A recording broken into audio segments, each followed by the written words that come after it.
Usai tak lagi dukung Anies dan keluar dari koalisi perubahan, Demokrat kini mencari mitra koalisi baru. Salah satu yang menjadi perhatian adalah soal kode yang dilempar sejumlah politisi Demokrat ke PD Perjuangan. Seberapa besar peluang Demokrat merapat ke PDIP? Kita bahas bersama Direktur Eksekutif Carta Politika Yunarto Wijaya. Selamat petang, Mas Toto. Selamat petang, Mas Ibrahim. Mas Toto, awal kode dari SBY pujian terhadap Ganjar dan juga Prabowo. Kemudian kemarin Mas Ahaye singgung nama Soekarno di pidatonya. Terakhir, Benny Kaharman menyebut Megawati tidak pernah jahat. Apa yang Anda baca dari komunikasi dari elit Demokrat ini, Mas Toto? Iya, sebetulnya kalau kita tarik ke belakang lagi, ini bukan baru saja terjadi setelah perpecahan koalisi perubahan ya, ketika Demokrat akhirnya memutuskan diri untuk tidak bergabung lagi dengan koalisi perubahan. Tapi kalau kita lihat sebelumnya misalnya sudah ada pertemuan Puan dengan Mas Ahaye. Itu punya nilai bobot lebih besar dibandingkan dengan pertemuan partai-partai lain karena dalam sentimen historis banyak yang mengatakan hampir tidak mungkin partai ini bahkan untuk membuka komunikasi. Yang kedua, kita juga pernah lihat bagaimana ada ucapan atau tweet simbolik ya dari Pak SBY yang mengutarakan di dalam kereta beliau ada bersama dengan Pak Jokowi, ada bersama dengan Ibu Mega juga menuju ke satu tempat.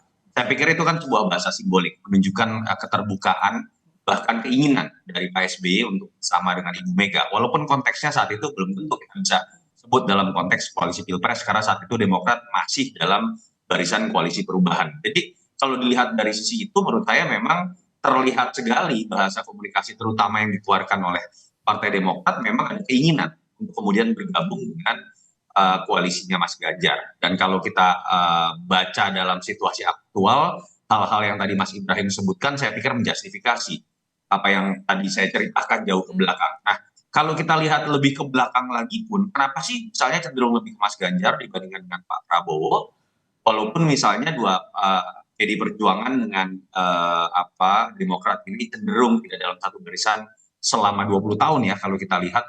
Karena memang kalau kita baca bagaimana persepsi mengenai konflik yang ada di antara dua partai ini, PD Perjuangan dan Demokrat, mereka tidak berbeda secara ideologis dalam konteks ekstrim seperti PKS dengan PD Perjuangan, atau misalnya ada tuduhan-tuduhan yang sifatnya konfliktual ya, misalnya seperti terjadi antara Nasdem dengan PDI Jadi Perjuangan. peluangnya rekonsiliasi besar antara Megawati dan SBY di sini.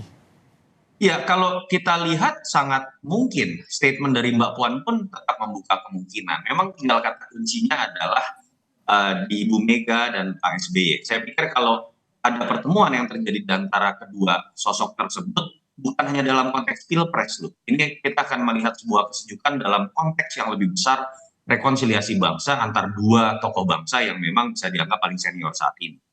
Walaupun tadi tokoh bangsa bukan konteksnya Pilpres, tapi kan bisa saja ini berpengaruh pada elektoral nih Mas Toto. Kalau hitung-hitungannya, gambarannya, efeknya lebih banyak bagi Demokrat itu kemana ketika merapat ke Ganjar atau ke Prabowo nih Mas Toto? Iya, saya pikir keduanya bisa dikatakan dalam posisi berimbang ya, karena partai ini kan kita tahu partai yang memang cenderung garis komandonya ini terpusat pada nama Yudhoyono. Jadi ketika Mas Ahaye dan Pak SBY sudah memutuskan, saya pikir secara otomatis mereka tidak terlalu sulit untuk menyulitkan barisan. Apalagi kalau dibingkainya dalam konteks rekonsiliasi besar yang saya pikir sulit untuk ditolak oleh siapapun. Tetapi kalau memang dilihat dari sisi waktu, alangkah baiknya memang andai kata pun ada keinginan masuk ke dalam koalisi Mas Ganjar, sebelum kemudian dikeluarkan nama cawapres Mas Ganjar, lebih baik kemudian Demokrat sudah masuk dalam barisan koalisi ini. Sehingga kemudian tidak terlihat sebagai partai yang menginform belakangan, tapi menjadi bagian dari pengambilan keputusan strategis pada saat nama capres dan cawapres diumumkan. Saya pikir itu momen yang tepat sebelum nama cawapres dari Mas Ganjar diumumkan. Tapi ini ada simbiosis mutualisme nggak bagi yang sedang dicarinya, misalnya Ganjar dan juga Prabowo-nya ketika Demokrat merapat nih? Hitungan elektoralnya bagaimana? Sudah tentu ketika kita berbicara pertarungan yang cenderung ketat, dengan masuknya Caimin ke dalam barisan Mas Anies yang bisa menopang kelemahan Mas Anies di Jawa Timur, kan pertarungan cenderung lebih merata nih sekarang. Ada variabel komplementer yang sudah dimiliki oleh sosok yang paling lemah dalam hal ini Mas Anies dibandingkan dengan Prabowo dan Ganjar. Dalam konteks itu, masuknya satu partai baru itu akan sangat berpengaruh. Jadi Dalam konteks ini Mas Ahaye punya harga mahal juga menurut saya, terutama buat konteks persaingan ketat antara Pak Prabowo dengan Mas Ganjar.